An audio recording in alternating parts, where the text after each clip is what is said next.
دعائے قنوت.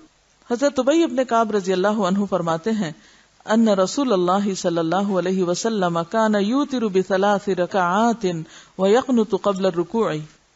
رسول اللہ صلی اللہ علیہ وسلم 3 وتر پڑھتے اور دعائے قنوت رکوع سے پہلے پڑھتے تھے. کب پڑھتے تھے؟ رکوع سے پہلے، یعنی قیام ہی کی حالت میں پڑھ لیتے تھے. حضرت عبداللہ بن مسعود اور صحابہ کرام قنوت وتر رکوع سے پہلے پڑھتے تھے، یہ صحابہ بھی رکوع سے پہلے پڑھ لیتے.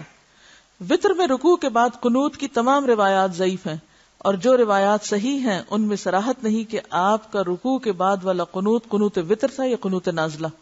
لہذا صحیح طریقہ یہ ہے کہ وتر میں قنوت رکوع سے قبل کیا جائے. رسول اللہ صلی اللہ علیہ وسلم نے مسجد کے اندر 2 ستونوں کے درمیان لٹکی ہوئی رسی دیکھی تو پوچھا یہ کیا ہے؟ لوگوں نے کہا یہ حضرت زینب کی رسی ہے، وہ رات کو نفل پڑھتی رہتی ہیں، پھر جب سست ہو جاتی ہیں، تھک جاتی ہیں تو اس رسی کو پکڑ لیتی ہیں. آپ نے فرمایا اس کو کھول دو، ہر شخص اپنی خوشی کے موافق نماز پڑھے، جب سست ہو جائے یا تھک جائے تو آرام کرے. یعنی خود کو اذیت دینا جو ہے وہ نیکی نہیں. فاتقوا اللہ ما استطعتم، اور ہر شخص کو پتا ہے کہ اس کی استطاعت کتنی ہے، وہ کہاں تک جا سکتا ہے. نبی صلی اللہ علیہ وسلم نے فرمایا اتنا عمل اختیار کرو جس قدر تمہیں طاقت ہو. اللہ کی قسم اللہ ثواب دینے سے نہیں تھکتا، لیکن تم عمل کرنے سے تھک جاؤ گے. ٹھیک ہے، تو ہر شخص کیا کرے؟ اپنی حیثیت کے مطابق نیک کام کرے، نوافل میں خاص طور پر اتنا ہی معمول رکھے جس کو وہ نبھا سکتا ہو. یہ بات فرض کے لیے نہیں فرمائی گئی.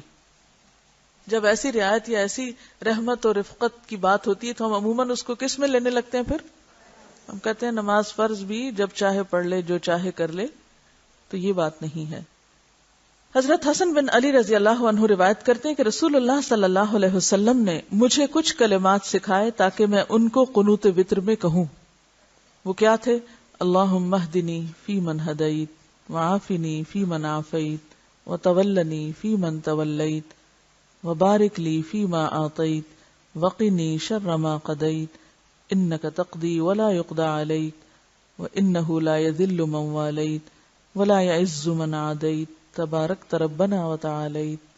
اے اللہ مجھے ہدایت دے کر ان لوگوں کے زمرے میں شامل فرما جنہیں تو نے رشد و ہدایت سے نوازا ہے، اور مجھے عافیت دے کر ان لوگوں میں شامل فرما جنہیں تو نے عافیت بخشی ہے، اور جن لوگوں کو تو نے اپنا دوست بنایا ہے ان میں مجھے بھی شامل کر لے.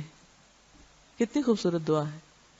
اور جو کچھ تو نے مجھے عطا فرمایا ہے اس میں میرے لیے برکت ڈال دے، اور جس شر اور برائی کا تو نے فیصلہ فرمایا اس سے مجھے محفوظ رکھ اور بچا لے.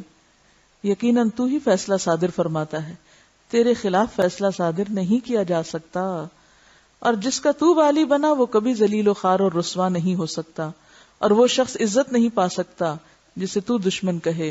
ہمارے پروردگار آقا تو بڑا ہی برکت والا اور بلند و بالا ہے.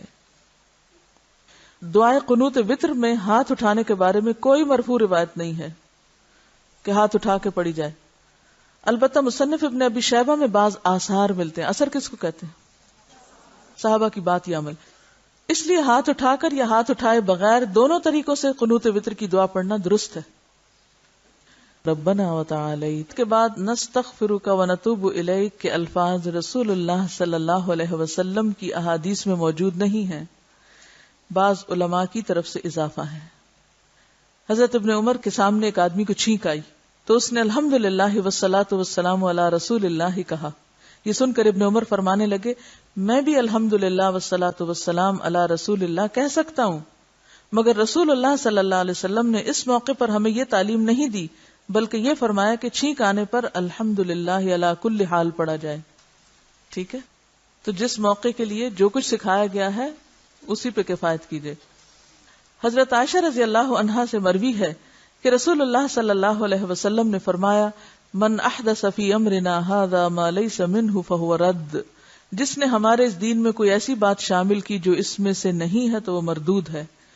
معلوم ہوا کہ وارد شدہ اذکار اور دعاؤں میں اپنی طرف سے کسی قسم کی زیادتی نہیں کرنی چاہیے، یعنی اس میں اضافے سے گریز کریں. اگر الگ سے کوئی آپ نے دعائیں مانگنی تو مانگ لیں، لیکن آپ کی دعا کو مت چھیڑیں، کیونکہ آپ سے آگے بڑھنے کی آپ کو اجازت نہیں. یعنی نبی صلی اللہ علیہ وسلم سے آگے بڑھنے کی کسی کو بھی اجازت نہیں، چاہے کوئی کتنا بڑا عالم ہو. اور صلی اللہ علیہ نبی صحیح ابن خزیمہ میں ابی ابن کعب سے ثابت ہے کہ وہ حضرت عمر کے دور میں رمضان میں قیام اللیل کرتے اور قنوت میں نبی صلی اللہ علیہ وسلم پر درود بھیجتے. اسی طرح حضرت معاذ انصاری سے بھی ثابت ہے، لہذا صلی اللہ علیہ نبی پڑھنا جائز ہے کیونکہ یہ صحابہ کرام سے منقول ہے.